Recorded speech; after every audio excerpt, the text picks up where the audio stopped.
Bienvenidos a la primera microclase del año, los bioelementos y las biomoléculas.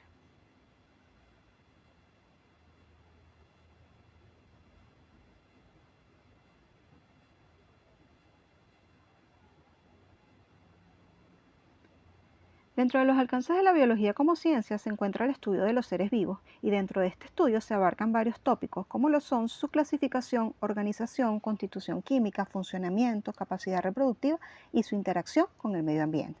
El objetivo de la biología es entonces el estudio de la vida, de los seres vivos y de los fenómenos relacionados a ellos. Todos los seres vivos tienen algo en común y es la vida. La vida es el conjunto de cualidades propias de los seres vivos y ellos tienen una compleja estructura material y poseen características que los diferencian de lo que se llaman seres inanimados. Pero además de la vida, los seres vivos tienen en común la misma composición química. Todos los seres vivos tienen la misma composición química, es decir, están formados por los mismos elementos químicos.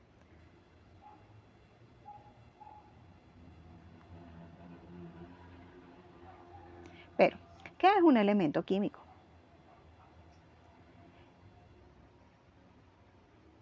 En el siglo XVII, el químico físico Robert Boyle introdujo la definición de elemento químico. Un elemento químico es una sustancia básica que al combinarse con otros elementos forman compuestos. Entonces, los elementos químicos se combinan para formar compuestos.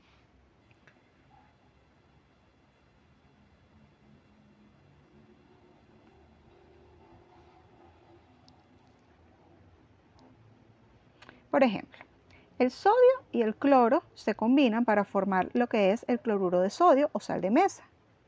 Los elementos no se pueden dividir en partes más pequeñas, sin una gran cantidad de energía.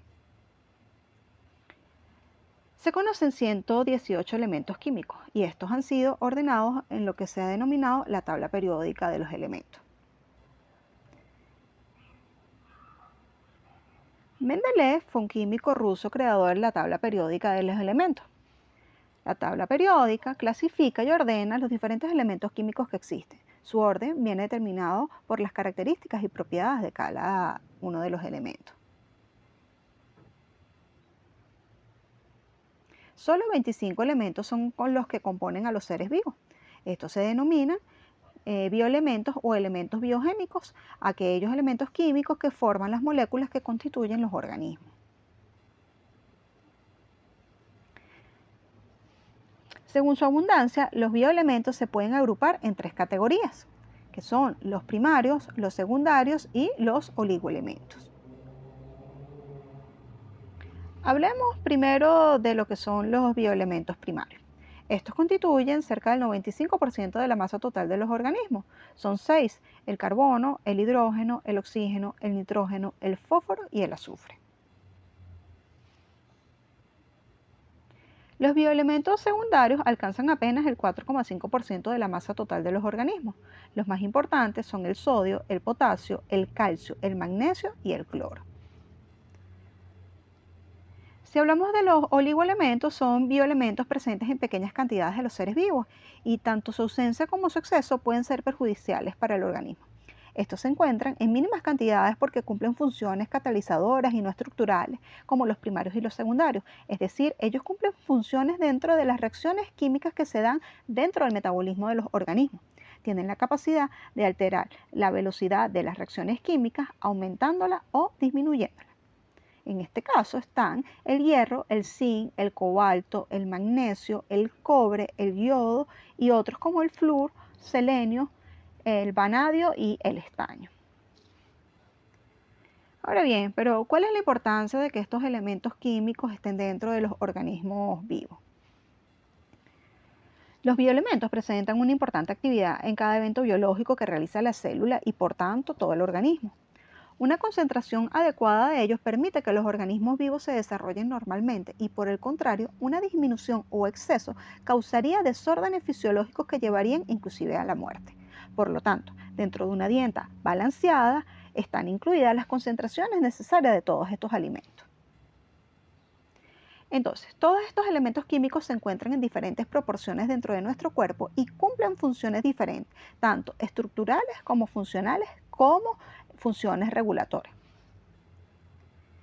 Si nos referimos al oxígeno, el hidrógeno y el carbono, estos pueden formar enlaces químicos entre ellos. Entonces, un enlace químico no es más que un proceso químico responsable de las interacciones atractivas entre átomos y moléculas y que confiere estabilidad a los compuestos.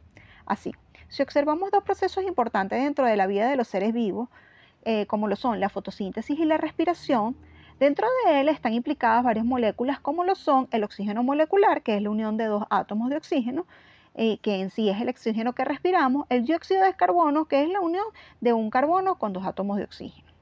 Dentro de estos procesos también hay otras moléculas formadas por bioelementos, como lo son el agua, que es la unión de dos átomos de hidrógeno con uno de oxígeno, y otras más complejas que son resultado de estos procesos, como lo son los carbohidratos. En este caso, la glucosa es una molécula que está formada por un esqueleto de 6 átomos de carbono. Ahora bien, por ejemplo, elementos como el calcio, que tienen gran abundancia en el organismo, pero que no es tan abundante como los anteriores, que tienen múltiples funciones importantes, tiene un papel estructural, de forma que forma parte de los huesos y de los caparazones de los insectos, por ejemplo, tienen un papel regulatorio al estar implicado en la contracción muscular y tienen un papel funcional como disparación, por ejemplo, de la coagulación sanguínea. Otros, pertenecientes a los oligoelementos, no por ser menos abundantes, son menos importantes. En este caso les traigo el hierro, que forma parte de la molécula hemoglobina. Este ayuda a la facilidad, tiene una facilidad para oxidarse que permite transportar el oxígeno a través de la sangre, combinándose con la hemoglobina para formar lo que se denomina la oxihemoglobina. Cuando digo que se oxida, me refiero a que tiene la capacidad de unirse a un oxígeno. Sin el hierro no es posible el transporte de oxígeno de los pulmones hasta los diferentes órganos como el corazón, los músculos, el hígado y el cerebro. Este oligoelemento es indispensable para algunas funciones del cerebro como la capacidad del aprendizaje. En realidad es indispensable para todas. Entonces, los bioelementos se combinan para dar lugar a moléculas de los seres vivos que se denomina biomoléculas. Las biomoléculas se clasifican en compuestos para formar lo que son biomoléculas orgánicas y biomoléculas inorgánicas. Hablemos primero un poco de las biomoléculas inorgánicas.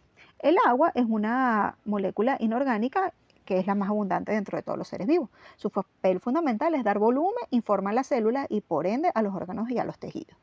Los organismos presentan en su composición muchas sales minerales, unas sólidas y otras disueltas, que constituyen un pequeño porcentaje del total. Las sales minerales sólidas tienen una función principalmente esquelética, o sea, de sostén, como por ejemplo el carbonato de calcio, que forma el caparazón de algunos corales o algunas de estas conchitas que encuentran en la playa, los bivalvos. También de algunos cangrejos en los crustáceos. ¿Qué más? Las sales minerales también disueltas aportan minerales o iones que intervienen en numerosas reacciones del metabolismo. Además, estas contribuyen a regular lo que es el equilibrio y el pH del cuerpo. Entre los iones más abundantes podemos destacar, por ejemplo, el ion bicarbonato, el calcio, el magnesio, el potasio, el sodio. Continuemos ahora con lo que son las biomoléculas orgánicas. Entre estas están principalmente los carbohidratos o glúcidos. Estos están compuestos por carbono, oxígeno e hidrógeno, principalmente. Sin embargo, también pueden contener muy pequeñas cantidades de nitrógeno o azúcar. Además, debido a su sabor dulce, reciben el nombre de azúcares. Existen 4 tipos: los monosacáridos, los disacáridos, los oligosacáridos y los polisacáridos. Las funciones principales de los carbohidratos son aportar energía de manera inmediata a las células y algunos forman estructuras esqueléticas muy resistentes. Hablemos de los lípidos o las grasas. Estos tienen los mismos elementos que los carbohidratos y además también pueden poseer fósforo. Una de sus principales características es que son insolubles en agua. Existen varios tipos de ácidos, de lípidos. En este caso están los ácidos grasos, los triglicéridos, los fosfolípidos, entre otros. Una de las funciones más importantes que desempeñan estas moléculas es de reserva de energía en el cuerpo, de regulación de la temperatura, de la comunicación entre las células. Ahora siguen lo que son las proteínas. Estas están formadas por carbono, oxígeno, nitrógeno e hidrógeno. También pueden contener fósforo y azufre y en menor proporción pueden contener hierro, cobre, magnesio y yodo. Se integran por una serie de componentes llamados aminoácidos, los cuales están unidos entre sí a través de lo que se denomina un enlace peptídico. Es un tipo de enlace químico. Las proteínas se clasifican de acuerdo a la complejidad de su estructura química, dando como resultado 4 estructuras básicas: primaria, secundaria, terciaria y cuaternaria. Finalmente están los ácidos nucleicos, que son cadenas de moléculas pequeñas conocidas como polímeros y que a su vez están formadas por nucleótidos. Estos están conformados por un azúcar, por una base nitrogenada y un fosfato. Existen 2 tipos, que son el ácido nucleico y el ácido desoxirribonucleico. Ambos dos contienen y llevan la información genética en el cuerpo. Entonces, finalmente, los bioelementos son importantes para la vida de todos los seres vivos y su importancia es tanto estructural, funcional como reguladora.